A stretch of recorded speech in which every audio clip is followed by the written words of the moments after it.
Emosyonal ang lahat matapos mabalitaan ang nangyari kay Mr. Pure Energy Gary Valenciano.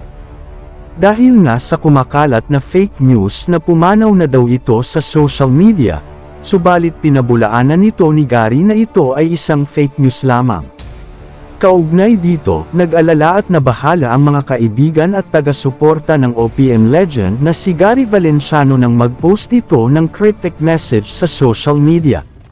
Nag-tweet kasi ang tinaguriang Mr. Pure Energy sa kanyang Twitter account na tila may kaugnayan sa kanyang kalusugan. Humihiling ng milagro ang veteran actor-singer mula sa Panginoon at sanay gabayan daw siya sa mga susunod na araw upang malampasan ang kanyang pinagdaraanan.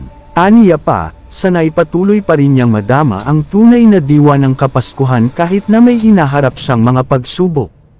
Bumuhos naman ang mensahe mula sa mga netizens para sa paggaling ng singer at sana raw ay magpakatatag pa ito sa paglaban sa kanyang buhay. Bata pa lamang ay nakikipaglaban na si Gary sa sakit na diabetes.